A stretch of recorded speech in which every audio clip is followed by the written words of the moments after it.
The pressure of being the next CEO is just insane, you know? I guess they just got way too high hopes for me. He said that smugly, and I had to hold back my laughter. Man, that's a real pickle you're in. Huh? The moment he noticed the odd atmosphere, my husband let out a surprised yelp. Yes, gathered there were 15 of our relatives, including my in-laws. Even folks who don't normally gather here were present, making the cramped space feel even more confined. My husband shook his head from side to side restlessly, looking at me as if seeking help. Hey, what's the deal here? You called the relatives without telling me anything. What's your angle? Today's the baby shower. He staggers a bit while arguing back. Baby shower? No way, you're not even pregnant yet. Huh? What are you saying? Didn't we just have a precious little one? Don't tell me you've already gone senile? A dad can't be like that. My name's Emily, a 30-year-old housewife. Tyler and I have been married for 3 years now. We met at the same workplace.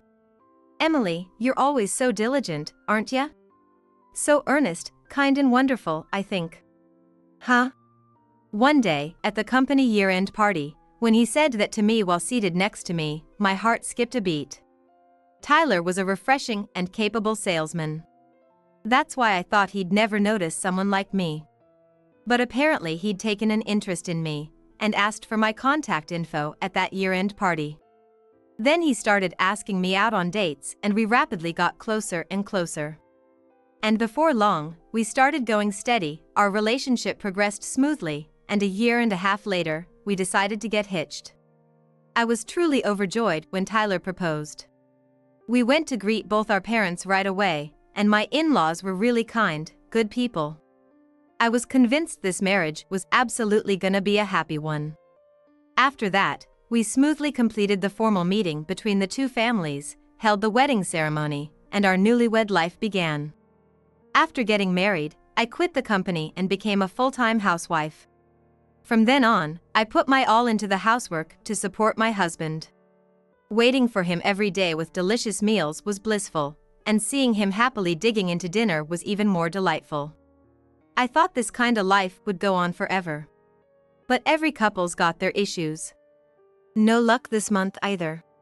Yeah, I'm sorry. Nah, don't worry about it. We'd been working hard at baby making from an early stage. My husband absolutely adored children and had always said he wanted kids of his own. I also wanted to have his child, so I agreed, and we started trying for a baby right after getting married. However, no matter how much we tried, I just couldn't seem to get pregnant. In the end, even 1 year into our marriage, there were no signs of it happening. Could it be that I'm infertile? Huh, for real? Well, I haven't gotten tested or anything, but maybe we oughta get some checkups done. I see. I'm sorry, Tyler. No, don't you worry about it. I could tell from his expression that my husband was pushing himself. For him, desperately wanting a child, the fact that I wasn't getting pregnant must have been frustrating. And with the possibility of infertility on top of that, it's no wonder he felt down. I went to the hospital right away after that. And it turned out that my body had a bit of difficulty conceiving. But apparently it could be improved with treatment, and it wasn't like having a child was totally out of the question. When I reported the hospital test results to my husband, he was clearly in shock. I see, so you're gonna get treatment, right? Yeah, I'll give it my all. I'll cover the cost of the fertility treatments with income from a part-time job. Got it, I'll do my best. I was filled with a sense of guilt, so I resolved to work hard at the treatments to give birth to my husband's child. From then on, I threw myself into both the housework and a steady part-time job, while also putting effort into the treatments. However, little by little, changes started to appear in my relationship with my husband. You see, my husband had changed jobs, and ever since then, his business trips had increased. And not only did my husband's trips become more frequent, but some rather suspicious points began to surface. Often when he'd come home, the scent of women's perfume would linger on his shirt collar. The style of his personal clothes gradually changed a bit too, and he started bringing his phone even to the bath and restroom. These changes made me suspect that my husband might be cheating, and I decided to keep an eye on him. And so, I tailed him in accordance with his business trip schedule, and caught him in the act of infidelity. Sorry for the wait. No worries, I just got here myself. The two of them met up in a discreet spot, quickly held hands, and disappeared into the bustling downtown. Directly witnessing that scene was so shocking, my mind went blank. How could he, cheating on me, and with her of all people? The shock nearly made me collapse on the spot. But if I'd made a scene by collapsing there, they would have noticed me. I somehow regained my composure and resolved to gather evidence of my husband's affair. Along with the sadness of his betrayal, anger was welling up even more. I swore in my heart that I'd absolutely get revenge on them. Congrats on the baby, Karen, you did great. As expected, the baby you gave birth to is a little beautiful. Oh? I'm so happy to hear that. But the nose and stuff takes after Tyler, nice and sharp. Let's do our best as parents from here on out. One day, in a certain hospital, Tyler lifted up the newborn baby while saying that. I observed that scene through a crack in the door, my gaze icy cold. I'm not Karen. In other words, the baby Tyler's holding isn't mine. That familiar woman is smiling happily next to Tyler. She's the one I caught him cheating with. To an unknowing onlooker, they might seem blissfully happy, but to me, knowing the truth, it's an absolutely deplorable sight. Tyler and that woman are oblivious to me secretly watching them. It makes me want to laugh at how foolish and lacking in caution they are. I've been collecting evidence all this time too, by hiring private investigators and tailing them myself. And it's all to bring them crashing down into hell. I feel like the time to carry out my revenge is soon approaching. With firm determination, I left the hospital.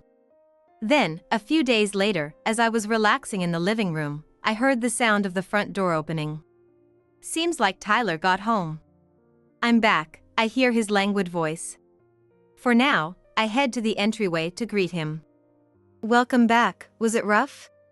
My voice is surprisingly calm. Inwardly, I sneer at myself, amazed I can act this well. But he doesn't pick up on my emotions and says, loosening his tie, this business trip was seriously tougher than ever. Seeing him like that, I think we're both good actors. Could it be that we're actually well matched?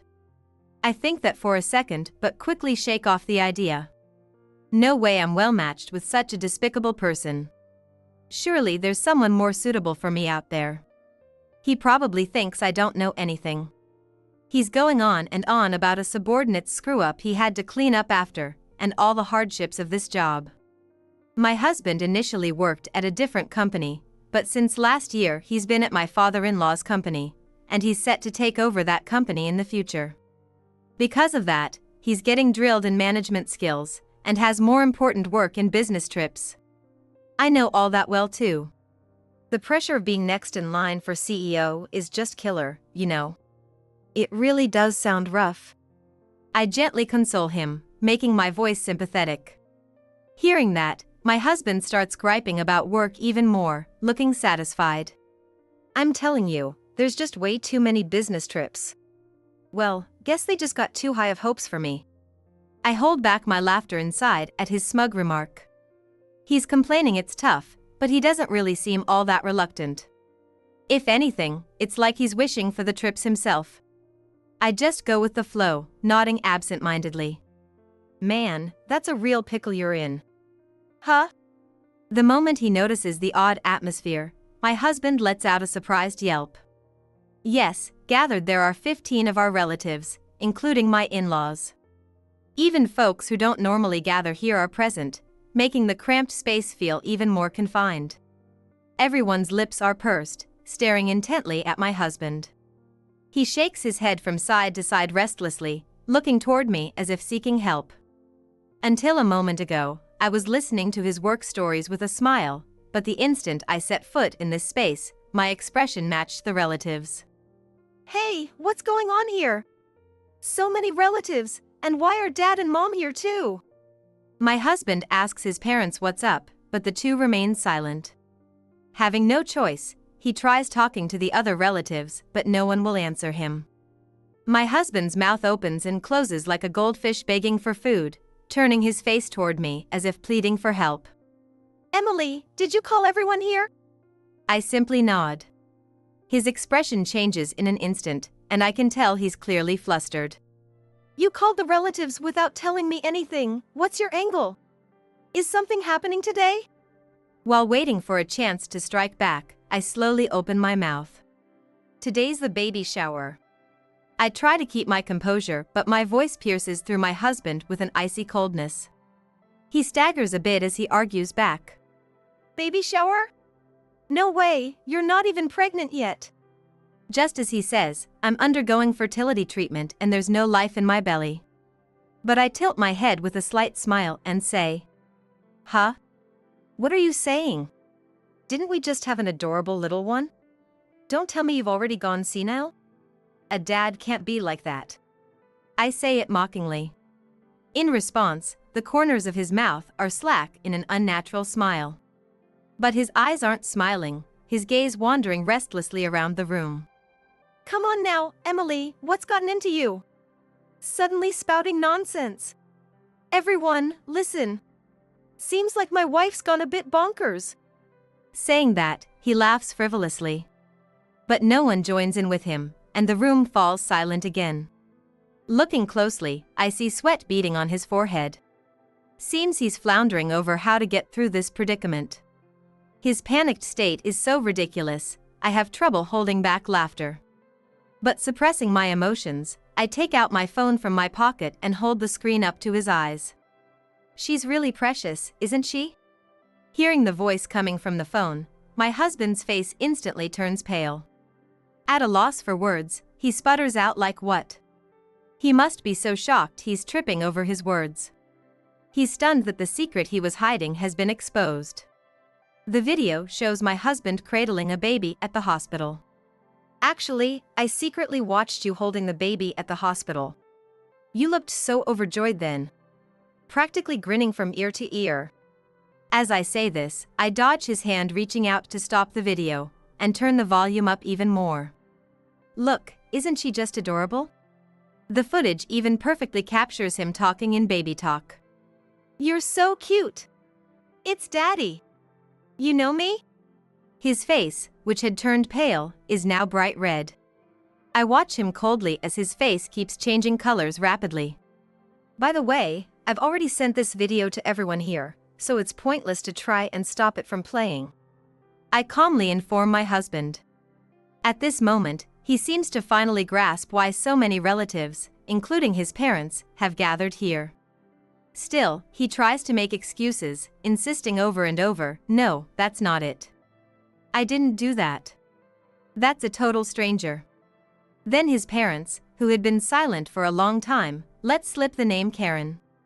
That's the name of my husband's mistress, my sister.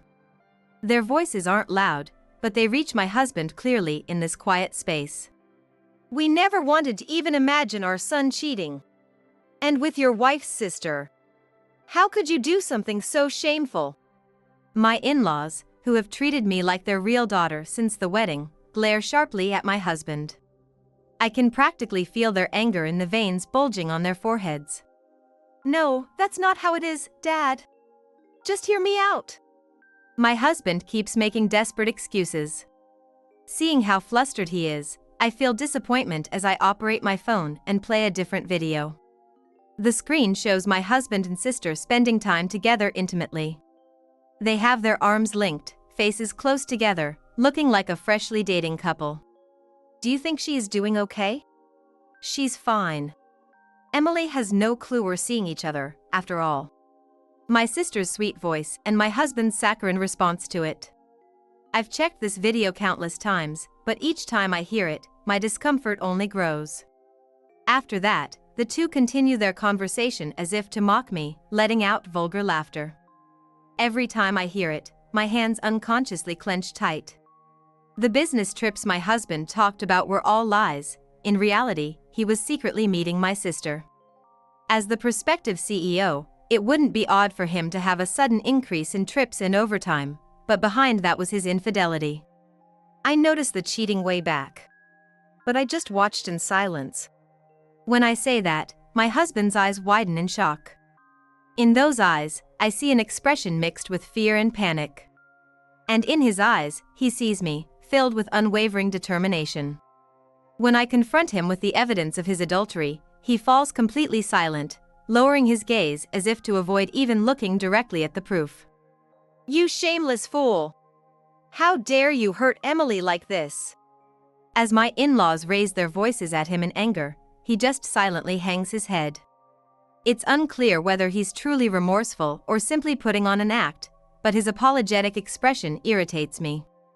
Do you have any idea how much Emily struggled, continuing fertility treatments to bear your child? Ignoring that to cheat is unforgivable. As my mother-in-law corners him like that, he looks up for a moment as if to say something, but immediately lowers his voice again. I love kids and always wanted them. I figured I'd need an heir since I'm gonna take over the company eventually. My husband begins to stammer out his motive for cheating.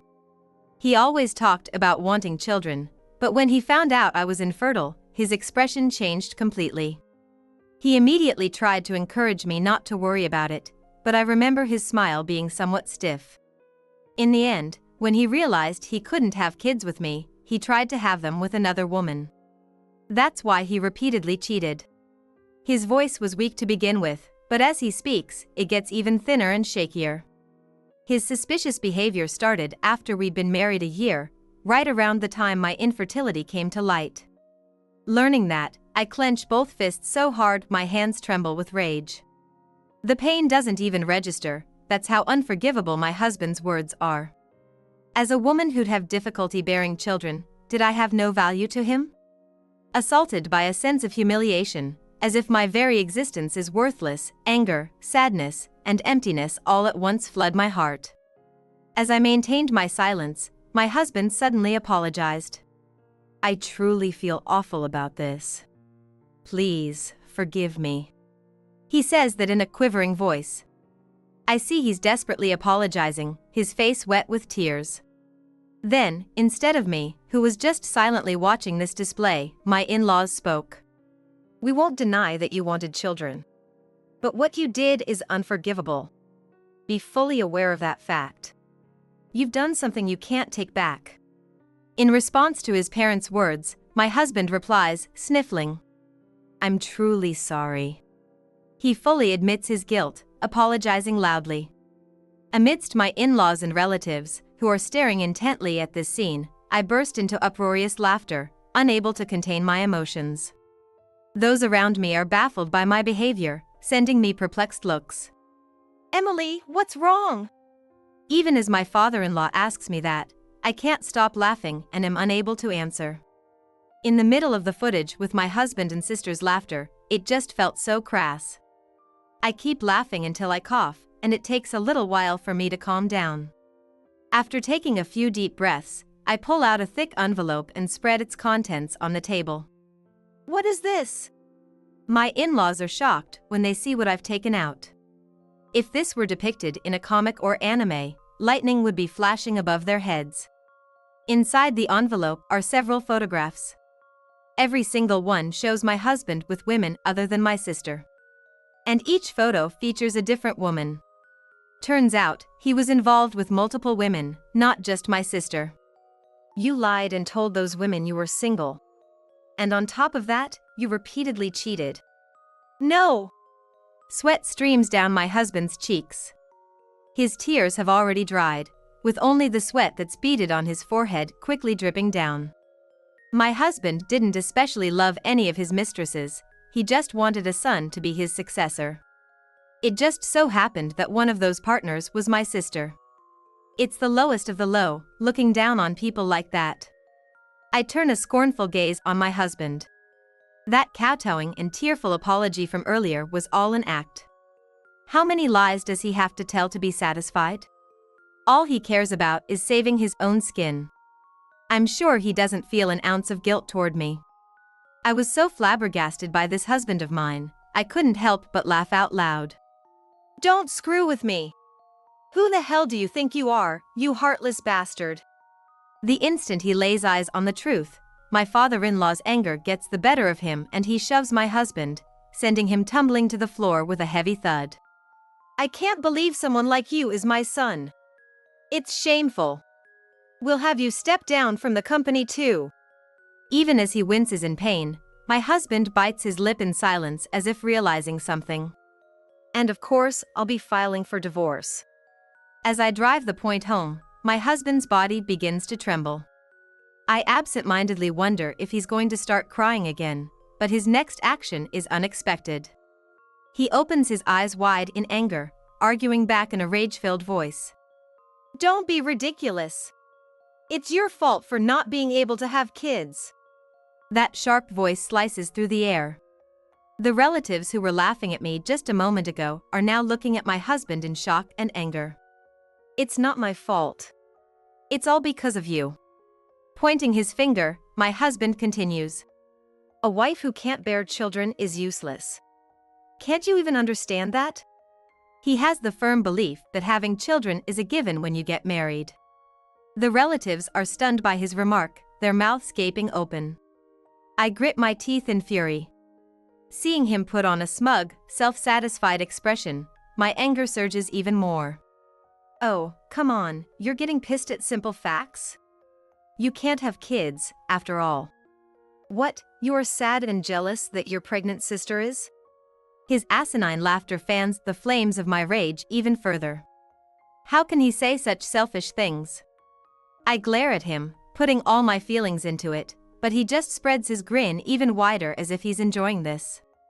Wow, scary. Useless and unattractive, huh? Ah, if I'd known you were infertile, I never would have married you. At that insult, my head burns hot with anger. Cut it out. Are you even an adult? My mother-in-law tries to intervene, but my husband seems to turn his attack on his parents. Everything I've done up till now has been for you, Dad and Mom. As he shouts that, his parents freeze in place. The two of them don't move a muscle, as if time has stopped. Why don't you understand? Do you know how hard I've worked? You could at least take my side a little. This is no joke. My husband begins to fidget irritably, sighing theatrically. But his parents aren't cowed by his words, they stare straight at him and say, as if admonishing him. Your thinking is wrong. You mustn't cheat. You should take responsibility for your actions. Saying that, my in-laws stand up as if to protect me. Their backs look both strong and kind. Though they should be short, the two of them look strangely large. Their words resonate deeply with me, but my husband doesn't seem to understand their meaning at all. Laughing contemptuously through his nose, he spits out, "Yeah, I get it. I'll take responsibility. I'll get divorced and pay the settlement. Happy now?" He immediately leaves the spot, opens the front door, and disappears somewhere. After the sound of the door shutting more roughly than usual, the surroundings fall silent. I stare at the entryway for a while, but hearing my father-in-law's voice, I snap back to my senses with a start. I see my father-in-law and mother-in-law deeply apologize to me. "Please, stop. It's not your fault." I stop them, and the two raise their faces to look at me apologetically. Smiling to try to ease their guilt, I say, "You two don't need to do anything. That man will fall into hell by his own actions." Though perplexed by my words, my in-laws nod. A little while later, I get a call on my phone. The screen shows my husband's name. Even if I ignore it, it keeps ringing over and over, and I finally have no choice but to answer. Hello? Emily, finally got through. What in the world is going on? My husband's voice on the other end of the line contains a sense of urgency, and even without seeing his face, his confusion comes through. I have a pretty good idea of what he wants to say, but I deliberately play dumb and ask, "What do you mean?" Don't play dumb. I'm talking about your sister. I knew it. In my mind, I picture my sister cackling. The kid she had isn't mine, it's some totally different guy's. Oh, is that so? As he talks, I wonder if my feelings upon learning this fact showed on my face, because his voice gradually changes to anger. You've got some nerve, deceiving people and then laughing it off. I feel like throwing his own words right back at him. Who was it that cheated on me with other women? And your sister made off with all my assets. I try calling but it doesn't go through. I send messages but get no reply. What the hell am I supposed to do now? I'd confronted my sister first and knew the situation, so my husband's words don't surprise me. Even so, I can't help but laugh. The father of my sister's child is a man she used to date, and she'd intended to depend on his income to get by, but after they broke up, she needed money. That's why she got close to my husband and set her sights on his assets. In other words, they were just using each other for their own ends. There was no love. My husband wanted a child, and my sister wanted money. Even though I knew what was going on, I kept quiet to get revenge on my husband. Hey, please. You're the only one I can count on now. Help me out here. I'd predicted he'd ask for my help. But he brought this on himself. If he hadn't cheated, this never would have happened. Why should I help a scumbag like you? I've got no obligation to help a cheater. Besides, to you, I'm just a useless woman who can't have kids, right? A useless person like me doesn't have the power to help. So sorry. As I say this, dripping with sarcasm, my husband groans in agony. Then what am I supposed to do? He mutters. Figure it out yourself. Fine. I will. I'll ask Dad and Mom then. The other relatives might help too if they knew how much trouble I'm really in. I'll get in touch with them. As he's about to hang up after saying that, I cut him off. What are you talking about? You do bad things, cause trouble for people, and now you're gonna make your parents suffer even more? Stop being so pathetic. You only think about yourself. I know, but still. So you're saying you don't care what happens to me? That's right. A man who cheated and then insulted me on top of that. I immediately respond to my husband's desperate question. And I tell him coldly, I'll be watching closely as you fall to rock bottom. Saying that, I hang up the phone before he can reply. Just imagining the look on his face makes laughter well up inside me. I laugh, my shoulders shaking. After that, my husband lost everything and ended up in debt. Between the settlement payments and being financially ruined, he even took out dangerous loans. Exhausted in both body and mind, he couldn't even work properly, spending every day hounded by debt repayment. That call seeking my help wasn't the last. He kept contacting me over and over after that, even ambushing me. Each time, my in-laws protected me, and I managed somehow. Finally, I decided I couldn't put them in danger and reported him to the police. As a result, he ended up in their custody. This was the hell he'd fallen into.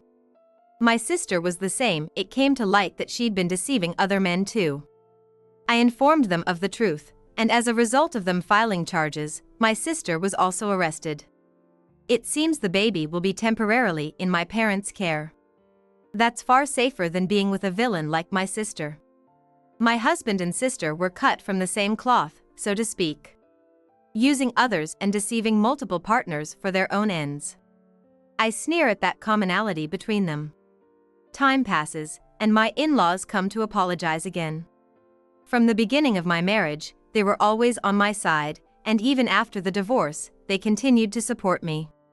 Grateful for their compassion, I express my thanks, saying, "Thank you, truly, for everything." They smile kindly and tell me, "Please rely on us anytime." When I think about how my husband's personality didn't resemble these kind people at all, I erase him from my mind. I don't need to think about him anymore. After that, I continue my treatments without issue. And in the process, I have a new encounter. I remarry a man I work with and am now pregnant with his child. The fertility treatments were a success, and I was able to get pregnant. From now on, I want to build a warm home with my current husband and cherish the child to be born together.